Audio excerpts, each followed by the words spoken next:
So they are a dynamic 5-member band with an international multicultural vibe. And my shout out today for music goes to Circle the Earth.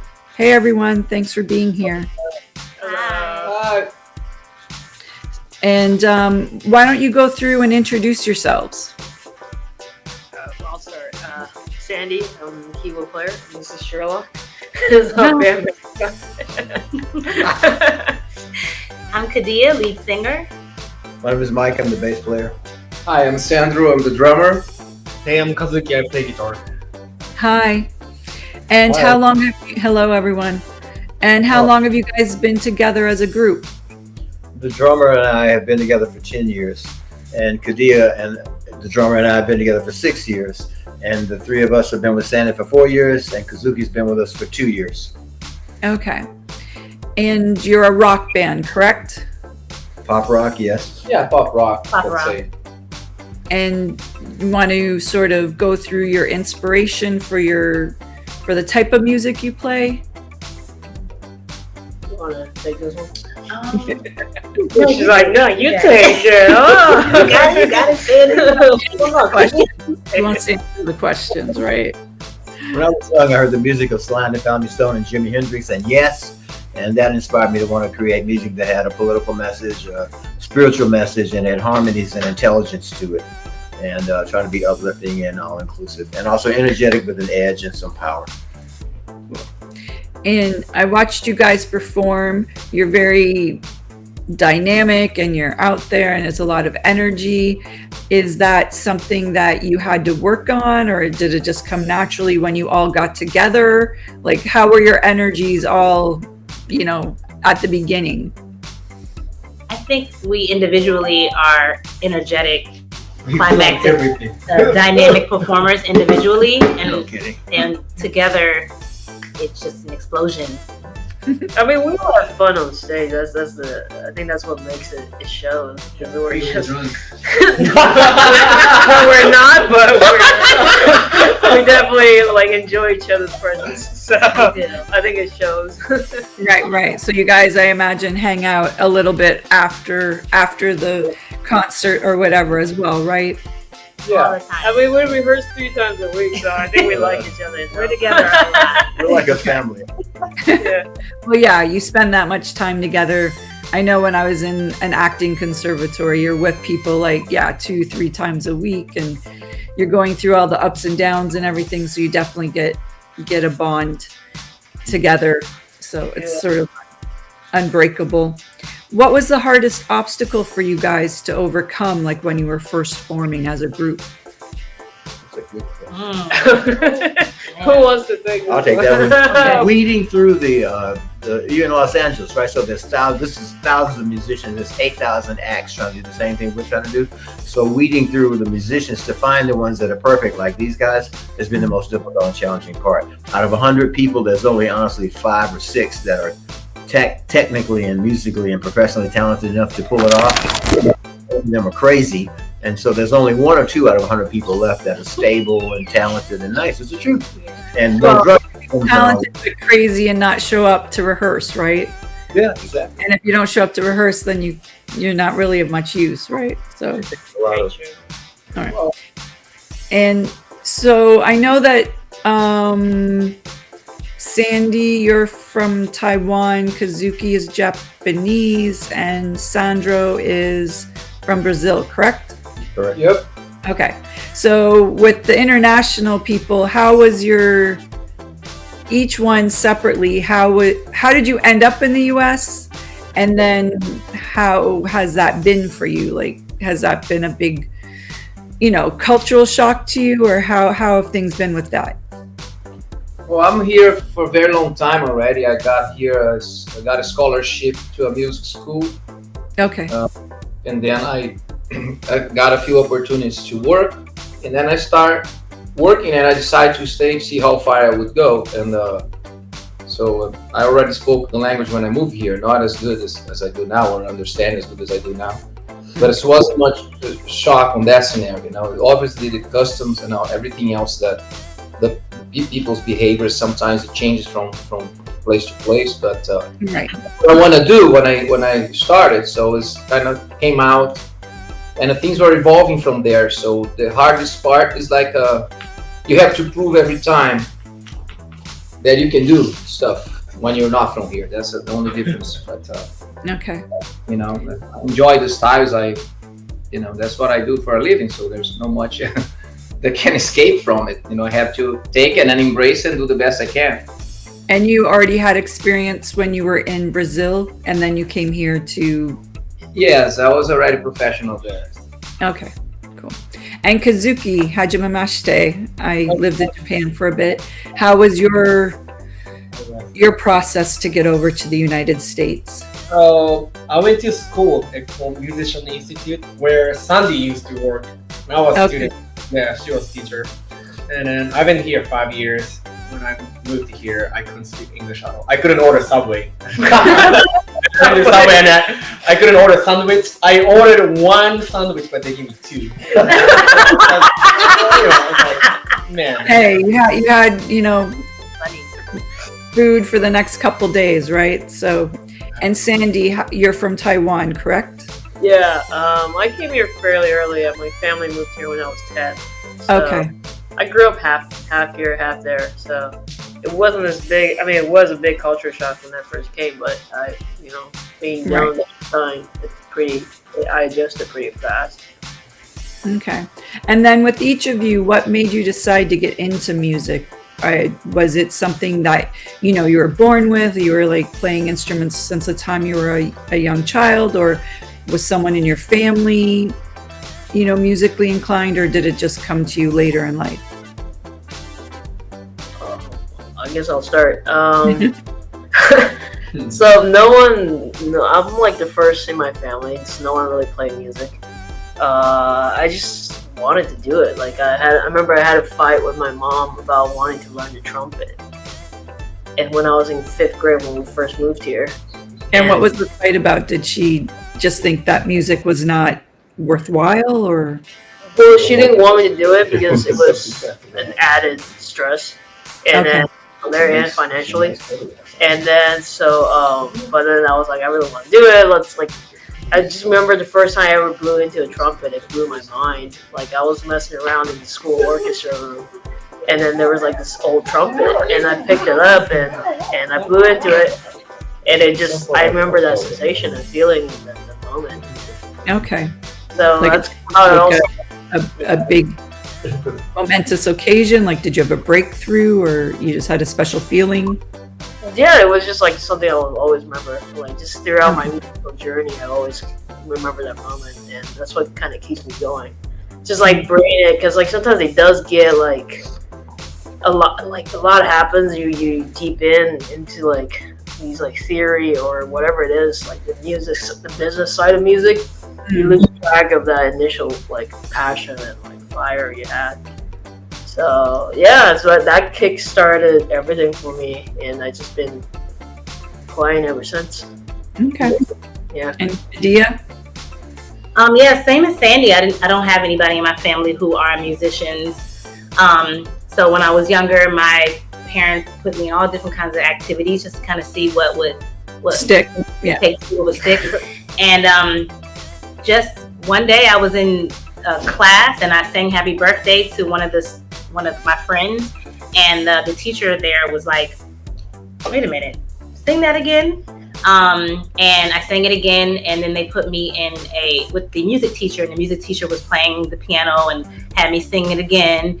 And they called my parents and told them that they think I have a gift. Mm-hmm. And my parents were like, all right, well, we found something for her. And so they just supported me ever since. In that moment, I knew that this is what I was going to do for the rest of my life. Okay. I'm happy about. I have to keep exploring different things. You found it pretty early. Yeah. You don't have to do any more trial and error to figure it out, right? So, and Michael, how about you?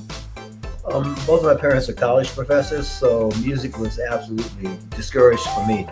And I was raised in an academic environment, so I became a doctor, and I'm happy and grateful for that. It's a spiritual expression for me, but I was looking for more ways to express God through my life, and so I'm also doing karate and music is challenging because it's something that you can fail at. In fact, the more you do it, the more likely you are, for me anyway, to fail. So it's more challenging to me, because if you just go to school and just go to med school, you get a living and all that. But doing music, if you're a doctor, you have a pretty secure job, right? Yes, so to share the journey with these beautiful people. That's also a big part. Right. It's not linear. Yeah. Sandro? No, I got on a musical family. Not everyone is pro, but there's a lot of musicians in my family. My dad was a pro before I was born, and he kind of decided not to go that route anymore because the musician's life is kind of tough. But my uncle's a conductor from the orchestra, passed away already a long time ago. There's a few cousins here and there play classical piano. My sister plays piano and sings.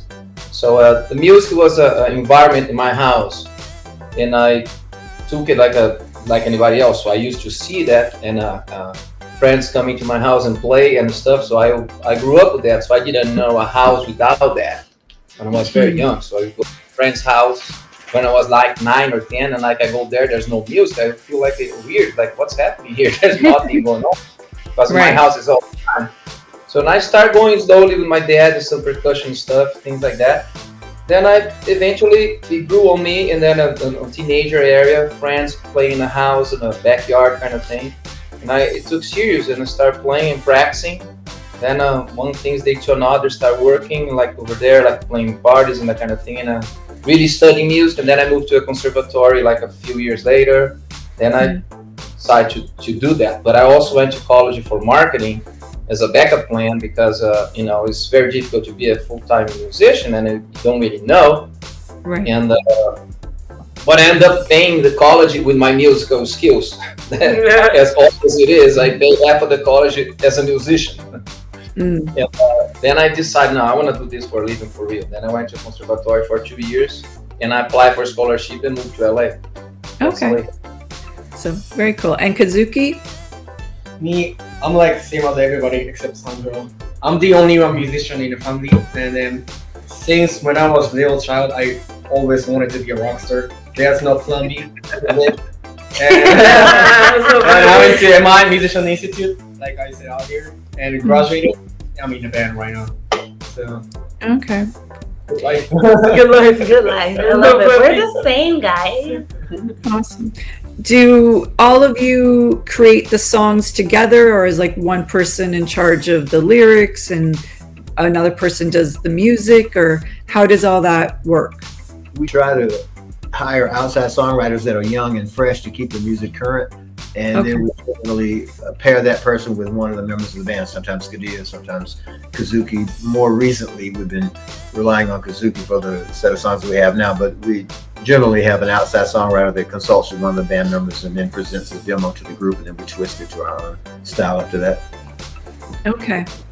And what's the best piece of advice you were ever given when you were first starting out in the music biz? I'm sure most people were probably a little more negative than positive, so you could go either way in the answer to that. You always have to have a job, a backup job, way to stabilize yourself and live and contribute to your music in order to make it grow while you're trying to live your dream. I highly discourage going at it with no stability behind you. Okay. Anyone else want to chime in there?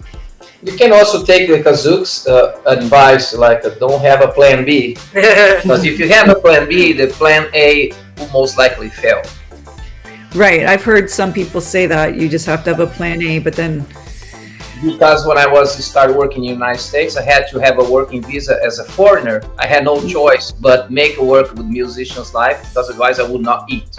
So there's no plan B for me here. So it had to work. So in that scenario, kind of looking in a perspective like, okay, I got to do whatever I can to really make this happen to a degree that I can at least survive whatever that is in the scenario. So, but I agree, Michael, too, is kind of, sometimes it's half and half. Right. Because now it's different, the music changes every time. So sometimes you don't have the sources and you have to come up with the sources yourself. You got to create opportunities. And if you have a certain stability to create for yourself and your peers, that helps a lot. And Mike is being grateful to all of us for all these years. He provides that at any cost, whatever needs it. Mike is the one that always provides it. There is no a no for him. He said what we need. Okay, he finds a way to make that happen. Either another work or something, or call people. He makes it happen. So this band actually exists because he never quits. You know, he's unstoppable. It's like it's very inspiring. It's very inspiring. Seriously, as a person, He's very dedicated to the band. Yeah, no, and that's how he is too. He'll do everything like that if he has the power to do it to anybody that he's around him, that he loves it. So he'll do that way. So that mentality takes you further, you know. Well, yeah, I would imagine you need to be passionate about it or you're not going to last. So, I mean, all 5 of you must be very passionate about your music and your craft of music. And how long from the so how long does it generally take you to do a song, like from the first concept to, you know, the video shoot or whatever? Very. Yeah, it depends. Typically about a week for them to write, and then about a month for us to perfect the song, and then probably another month to get the video done, something like that. Okay. Process. Yeah, it's a process because we just the creativity flows, and we try to let the creativity flow. Right. So we'll come up with ideas in rehearsal, and we'll just keep working it until we find out if it works. If it works, we keep it. If it doesn't, we change it. So it's a moving progress until we get into the studio. Right. And what happens, like, do you guys generally all agree on how the song I would say that's a no. Number for the most part, yes. Surprisingly, we tend to, because when you make so many people together, we have a tendency to like the similar ones, all of us. At least most of us, we navigate towards, we all like that. Like, I was actually shocked when it does start happening. And what happens though if you have like, you know, you're in disagreement, who has final say?